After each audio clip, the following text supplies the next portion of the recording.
You said America is more like Babylon than it is like Israel. Can you unpack why you believe that to be true? America is a behemoth. You only compare it to the historic empires. America is so big that it's not just one thing, it's four things. Yes, it is a nation state, but it's also a culture. As a nation and a culture, America is a mixed bag, but there's much that's admirable. America, though, is also an empire. Here's what I mean by empire. Empires are rich, powerful nations who believe they have a divine right to rule other nations and a manifest destiny to shape history according to their agenda. The Bible acknowledges the reality of nations and is comfortable with that, but the scriptures also have a sustained critique of empire. The reason that empire is so problematic is that what empires claim for themselves is the very thing that the Father promises to the Son. And so they begin to encroach upon the lordship of Jesus Christ. In Christian context, then the temptation is to conflate the two and to say, we are doing this for the sake of Christ. We are helping Christ rule the world. The fourth thing that America is a religion. Americanism is a kind of religion. It borrows so heavily from Christian vocabulary and iconography that people don't always see it. It is a religion with all the hallmarks of a religion, with founding myths, founding fathers, sacred documents, holy days. Go to the Capitol Rotunda in Washington and look up. What do you see? You see the apotheosis of George Washington. George Washington has ascended into heaven and is seated among the gods ruling the nations. I'm convinced that the greatest challenge for the pastoral vocation in America is that we are tasked with making disciples of people who are already thoroughly discipled into a rival religion. This is Revelation chapter 17 and verse 4.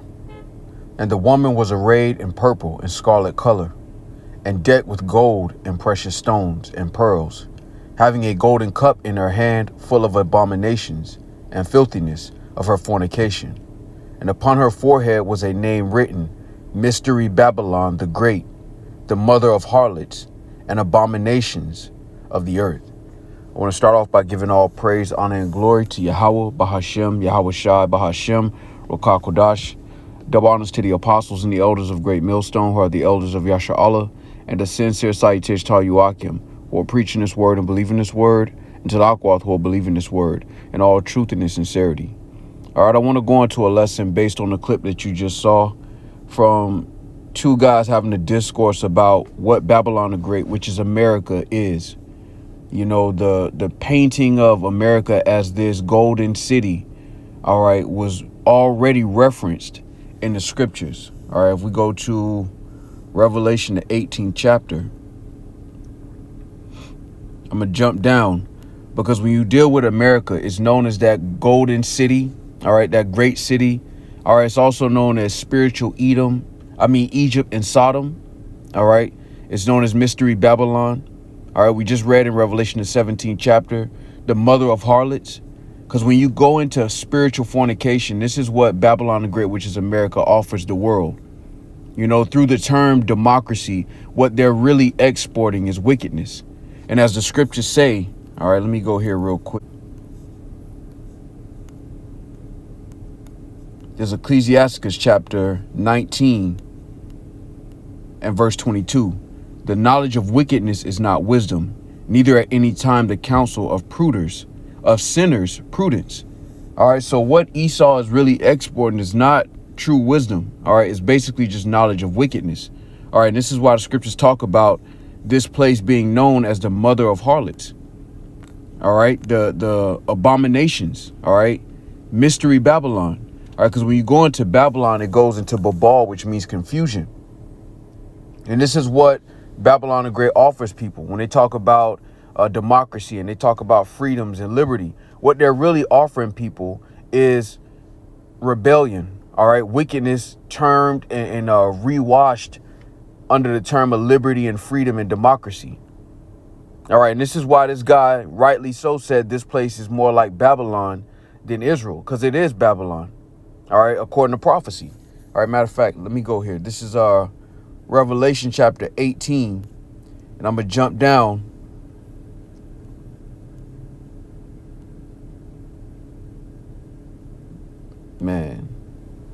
Yeah, let me jump up. This is Revelation chapter 18, And I'm going to get the meat first. There's Revelation 18:1. And after these things I saw another angel come down from heaven, having great power, and the earth was lightened with his glory.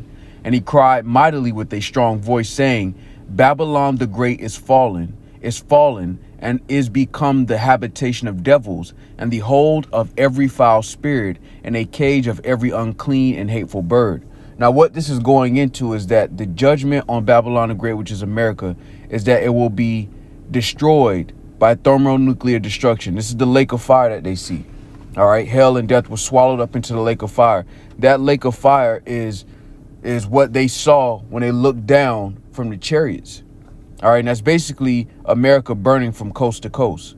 And what this is going into is that it's never going to be inhabited again by people. All right. Desert creatures are going to occupy this place. All right. Once the Lord is done judging it. All right. And this is why it's talking about the hold of every foul spirit and the cage of every unclean and hateful bird. All right. Verse 3 reads, For all nations have drunk of the wine of the wrath of her fornication. And the kings of the earth have committed fornication with her. And the merchants of the earth are waxed rich through the abundance of her delicacies. All right. And this is the city that made the earth drunk. All right. Through these vain philosophies. All right. This is why the Ishmaelites, the so-called Arabs, fought so hard to keep the American culture out of their land. All right. Because they know what the American culture produces. It basically produces wickedness, vanity, carnality. All right. Which is the number of the beast, the man. All right. Carnality. And they preterm it and they label it with these different glossy, attractive names like democracy and freedom and liberty. But really, it's just wickedness. All right. You don't have the freedom to speak against this system. And that's what they're getting to now, where they're beginning to start censorship on a heavy level. And that was debate. All right. The scriptures talk about Esau being a cunning hunter. All right. And how is he did a bait and switch. Everything that people loved about Babylon the Great, which is America, was basically the permission to be evil. All right. The allowance of being wicked and evil. That under the American government, you can commit adultery, all right, without any recourse. You can eat things that are not termed food and destroy yourself. All right, you can go to a grocery store, you can go to a gas station, and you can buy something like cigarettes that destroy you. But people will look at that and think that it's actually progress. It's not. It's wickedness. All right, now let's continue.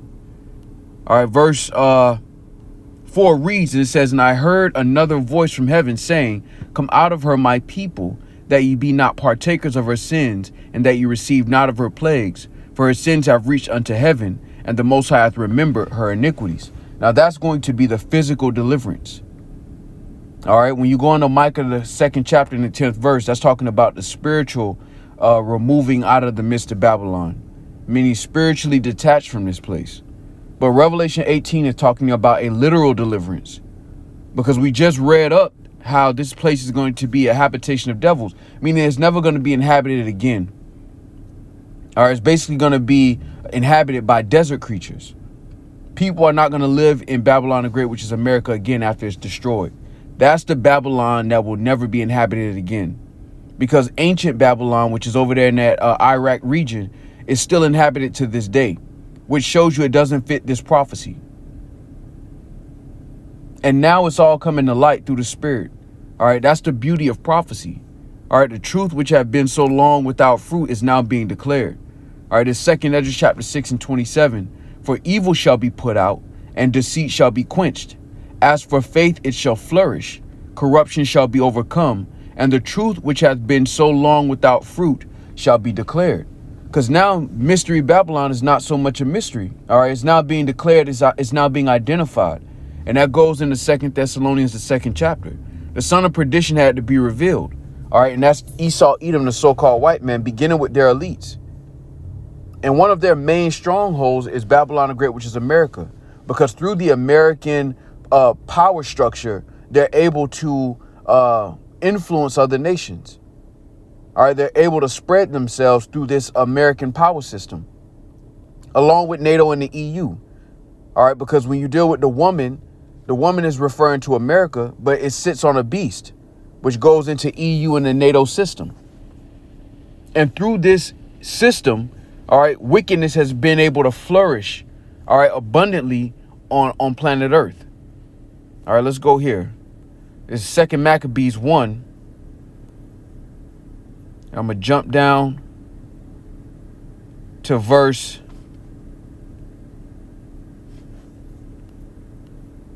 I'm going to start at the top, at verse 7. It says, So Alexander reigned 12 years and then died, and his servants bare rule, everyone in his place. And after his death, they all put crowns upon themselves. So did their sons after them many years, and evils were multiplied in the earth. Now, the reason I start at verse 7 is because when you deal with Alexander the Great, as he's called, we all learned in history that that was the beginning of civilization. When in actuality, it was the beginning of Esau, Edom, the so-called white man's power structure and his rulership. All right. From the Greeks, you had the Romans, and then they came down for a minute. You had the Dark Ages, and then they came back to fruition through the Renaissance period. All right. And now they're ruling now through the revived Roman Empire. And see, if the Lord just said this in plain words, we wouldn't have access to the scriptures. All right. The Lord had to speak in code because he knew that if Esau, Edom, the so-called white man, knew he would be identified in the Bible, he would have burnt the Bible. That's why the Lord used dark sayings. All right. That's why even Paul, when you deal with how Paul wrote, he was dealing with dark sayings. All right. Because Babylon the Great, which is America, who's ruling it? You know, this is the elephant in the room that nobody wants to talk about. They want to talk about all the problems that the planet is suffering from, but they don't want to talk about who's in rulership, who has the power to change it. Because the ones who have the power to change it, it means that they're also actively doing it. All right, this 2 Thessalonians 2, chapter 2, and I'm going to jump down to verse 7. It says, For the mystery of iniquity doth already work. Only he who now letteth will let until he be taken out of the way. Now, Paul is really referencing the Edomites, all right, during the time of the Romans, because he was under that Roman occupation. He was a Benjamite, but he was a Roman citizen. He was under that Roman jurisdiction. And most of the, when you deal with the apostles, you know, the scholars, you know, because it doesn't outright reference what the charge that Rome gave when you deal with the apostles and how they were put to death. But the scholars believe most of them were put to death under the charge of sedition. Because you didn't have the same type of freedom of speech that you have now back then in the Roman Empire. They'll put your ass to death. And that's why Paul had to speak in a certain way, all right, so that those who can hear would hear it. You know, let him that have ears hear. All right, meaning if you can receive it. And now these things are being brought to the forefront and they're being made plain. You know, what was a mystery concerning Babylon is now being made plain. So much so that the so-called white man has to now address it. And in this case, with this clip, they addressed it correctly. All right, because this is Babylon the Great. And the so-called white man has been telling himself lies so much that he's now believed the lie. And that is that he's the good guy. That what he's doing around the earth is some type of positive effort for humanity. And it's not. This is all of the power that he's pushing out in the earth is for his own belly. For his own greed. All right, this Habakkuk 2 and 5, it says, Yea, also because he transgresseth by wine, he is a proud man, neither keepeth at home, who enlargeth his desire as hell, and is as death, and cannot be satisfied, but gathereth unto him all nations, and heapeth unto him all people. And he puts out this facade as if he's doing this for the betterment of humanity, that he's doing this for to free people, oppress people across the planet, but really it's to extract resources. It's to control populations of people. All right. It's to maintain his power structure. And this is how he's able to do it, by under this shroud of confusion. Let's go here. So I'm going to go to Revelation chapter 17. And we're going to get this word Babylon.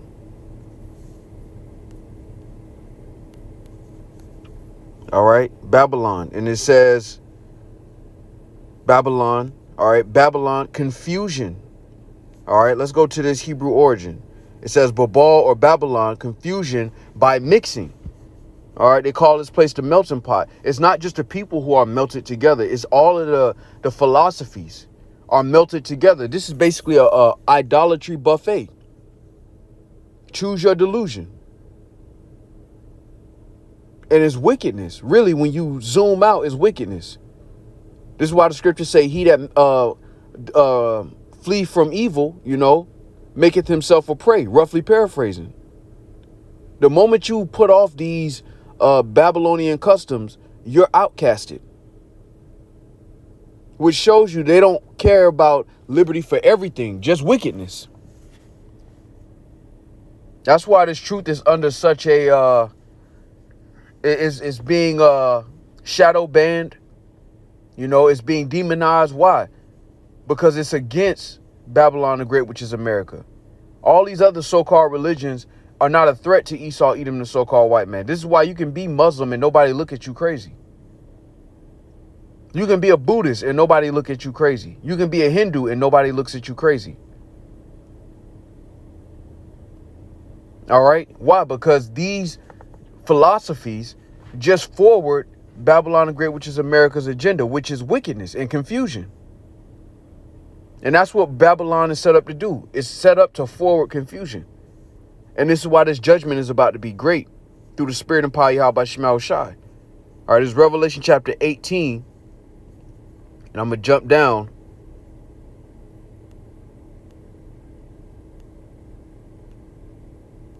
to verse 10. It says, standing afar off for the fear of her torment, saying, alas, alas, that great city Babylon, that mighty city, for in 1 hour is thy judgment come. All right. And again, this is a reference to America. All right. Because the city doesn't just have to be Chicago. All right. This is a city in itself when you think about it. Babylon the Great, which is America. It's divided into all these smaller sections. But really, the American culture, state to state, doesn't really change. So this is really a city within itself. And the merchants that are standing afar off are going to see this place burn, man. They're going to witness this. And it's no coincidence that America is a consumer nation. The top nation on the planet Earth doesn't have it's not self-sustaining.